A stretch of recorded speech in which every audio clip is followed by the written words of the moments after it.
Hi, I'm Nathan and this is Rachel and we're from I Need IVF.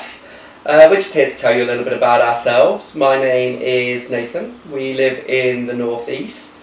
We obviously are currently pregnant, which is very exciting, which was made through IVF, which we'll tell you a little bit about later.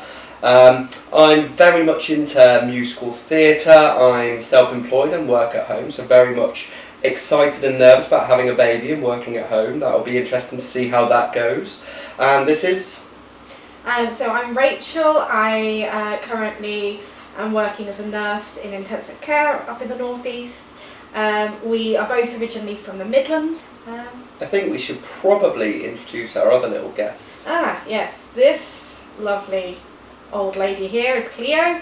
She is 18 years old and she's decided to join us for this video very helpfully. It's unusual because she doesn't normally come and sit here. We do have another beautiful little black beauty, as we like to call them, called B. She is 18 months now, isn't she? Still a little bundle of energy. I imagine she's outside either chasing birds or butterflies. Just a little bit about us, as Rach already touched on it. We moved up from London. As she said, we wanted to start a family.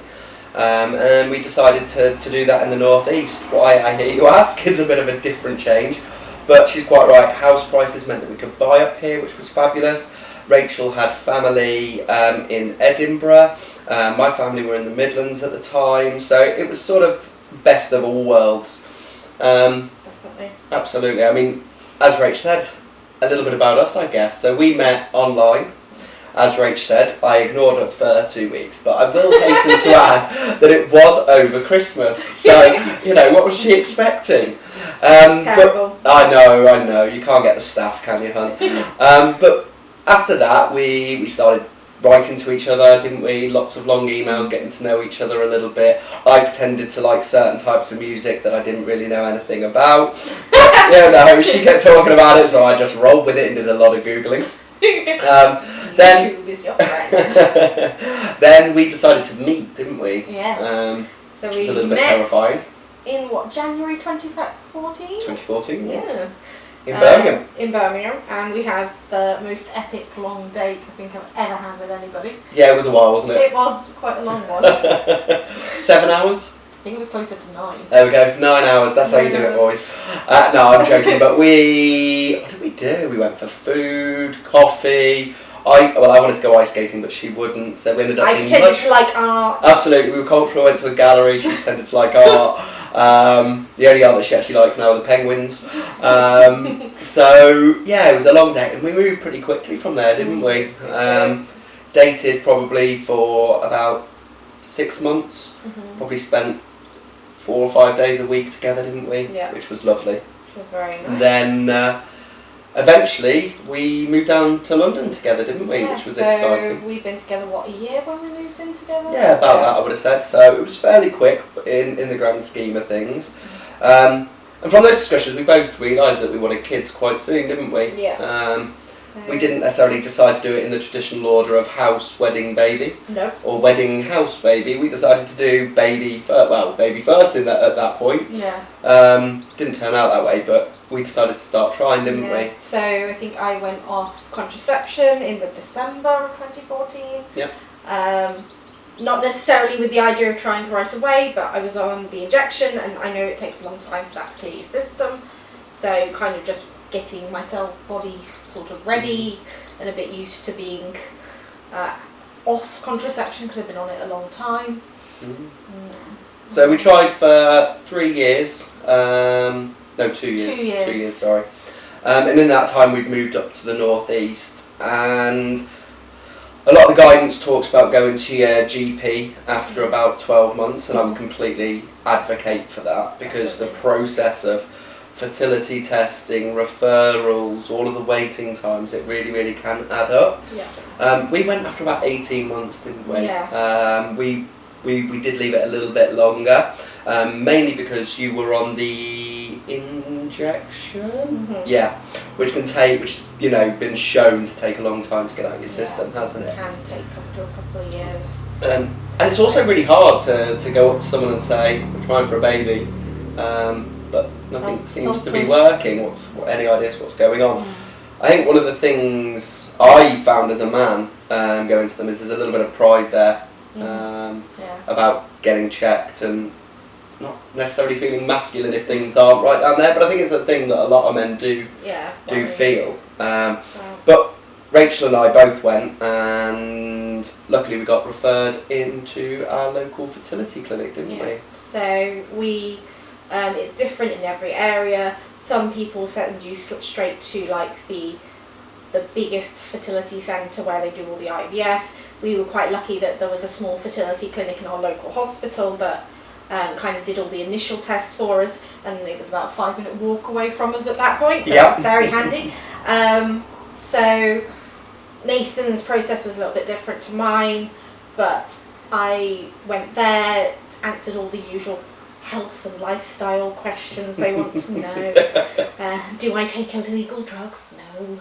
Do I eat too much chocolate? Do I eat too much chocolate? Yes.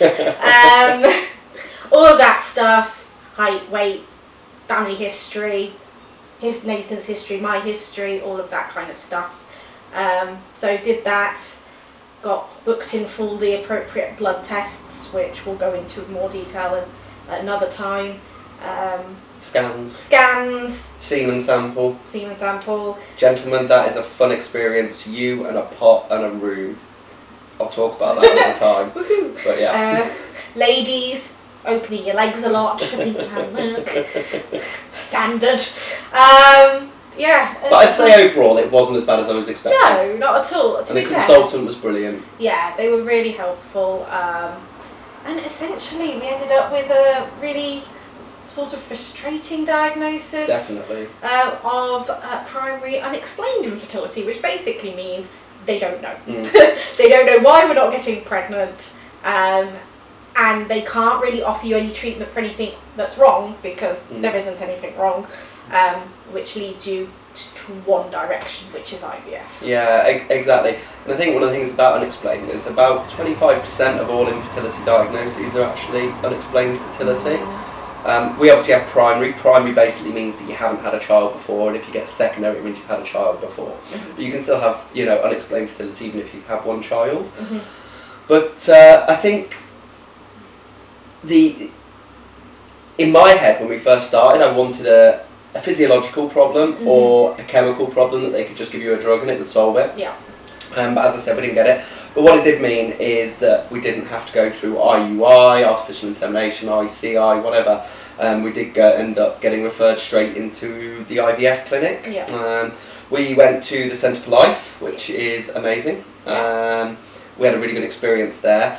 The first cycle, unfortunately, wasn't successful, was it? No, didn't work out. And I will say that hit me harder than I was expecting.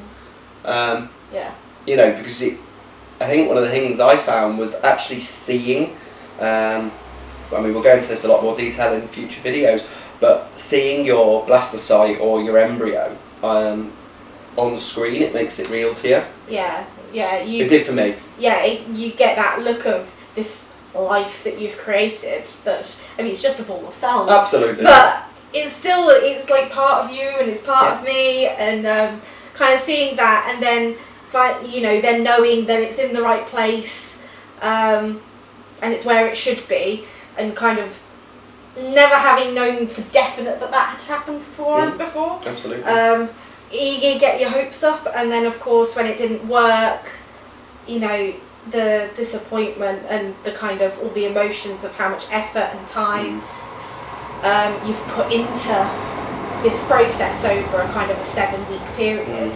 It's really hard to then go, oh right, so that didn't work. And for us, because we didn't have any embryos to freeze, which is another thing we'll go into later, knowing that we would have to start from scratch again, I think that and was do the whole process through is really difficult. I think that was quite tough, wasn't it? Knowing when to start again, because part of you's like, let's just go again, and the other part of it is, do we need some time? Yeah, especially for you physically, because the drugs and the medications and the tests and everything, they're quite intrusive and they're quite intense. Yeah. Well, from my experience, obviously you can talk best on that. But, agreed.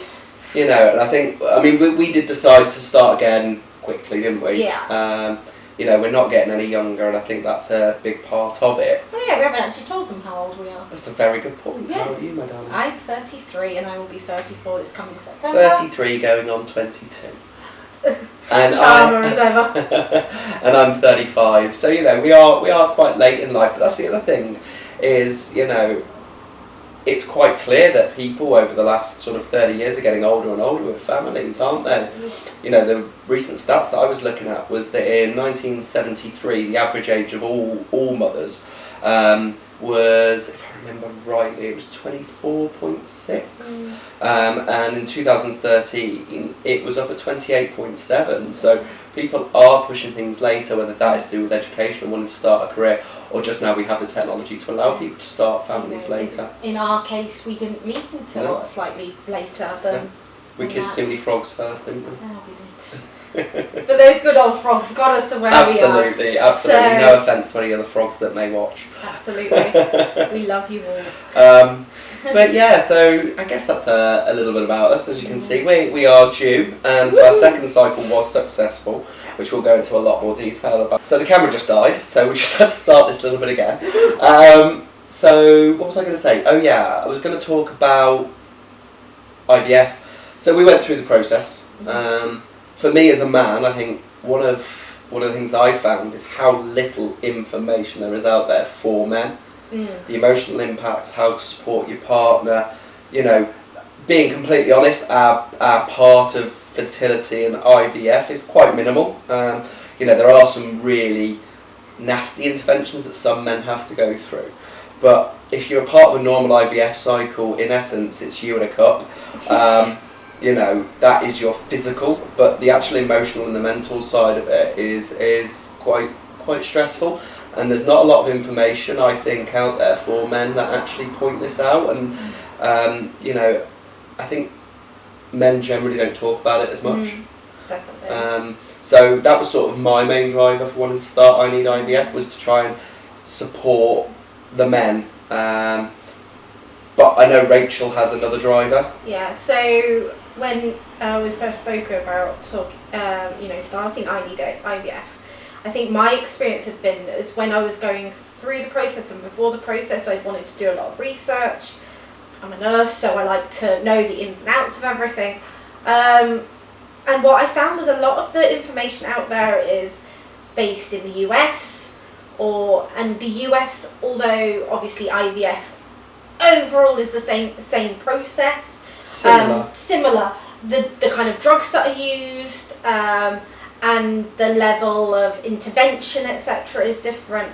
And I didn't find a huge amount of UK-based data and information out there, particularly around like NHS funded, so non-private IVF. There wasn't a huge amount out there for women and for men. So it was just wanting to, you know, start something so people had somewhere to go to ask about UK-based IVF, because it is a little bit different, and there's a huge amount of information out there about other countries, but not necessarily UK-based. And just to add to that, I mean, you brought up a really key difference there, that obviously we are lucky that some of the areas do provide NHS. And there are private clinics in the UK, and almost all the information actually comes from those private clinics. So as such, there is naturally a bias towards paying for services, you know, additional services that you can get with your IVF, you know, all of these kind of things. So we couldn't find a huge amount of unbiased information. You know, obviously the NHS and HEFA all do have that information, but it's very practical. It's very stark. There's very little experience, people who've been through it. Yeah, they don't really cover the emotional side of it, or the kind of consequences, or side effects, things like that. And those are the things that, like, you really need to talk about when you're going through it, because yes, it's good to know about the medical procedures, and it's good to know about the drugs, but really what matters is how that's going to affect you on a daily basis when you're going through it. and how it's going to make you feel, because everybody's a little bit different, and how I felt going through it is going to be different to another person. But at least to have somebody say, that's normal, don't worry about that, that's fine, that would have really helped. So I guess that's kind of why we both decided to start this. So yeah, so obviously we're brand new, so we're going to be uploading content fairly frequently, both via video. We're going to be doing Pinterest, and obviously we've got ineedivf.co.uk. So either subscribe to the video or pop over to the website and have a look, and just come and say hi, drop us a message. It'd be great to get to know people who've either gone through it, IVF, gone through fertility treatment, because it's not just about IVF, is it? You know, it's about the whole process from before IVF, the fertility, the trying to conceive, through the IVF process itself, and even to after it, you know, getting those big fat positives, big fat negatives, what the impacts on your life, early stages of pregnancy, how does it differ? You know, we're going to start looking at in detail at a lot of those articles, so we'd love to sort of hear from you, and one of the things we will be hoping to pull together from those that are happy to talk about it is other people's experiences and stories of IVF. So if you are a watcher with a story, and you do want to get in touch, then please do. Either, you know, we can post it anonymously, we can do it via video, Skype, audio, we can put it as writing, whatever you want, but we'd absolutely love to hear from other couples, single people, same-sex couples, anybody that has been through the IVF or the fertility process. Good or bad, you know, if you haven't been eligible for it and the impact that it's had on you, if you had to pay for private and it's caused you financial hardship, you know, we want to hear every single facet of IVF and how it's impacted people in different ways. Absolutely, because there are so many different ways that people can end up in this journey, and there's so many different ways that that journey can take them. And it's, you know, we only have one aspect. We do have a lot of friends now who actually we found out are either going through IUI or, you know, different forms of fertility treatment. Absolutely, but you know, we can only give you our side, and we'd love to hear about, you know, everybody else's journey, and then be able to support each other in that. I mean, obviously we have been incredibly lucky and we've got our little one on the way, but we very much feel for people who are still going through that journey and who need that support. And we kind of hope to bring some hope and positivity by showing you that it can work. But you know, we also are very accepting of the fact that if we wanted to expand our family further, we don't know how exactly that would happen at the moment. Absolutely. Adoption. You know, we may look at different pathways into it if we struggle to conceive for a second time. Absolutely. So you never know, we may find ourselves on the IVF path again. Who knows? But yeah. Fab. Thank you for watching, and hit that subscribe button, and thanks again.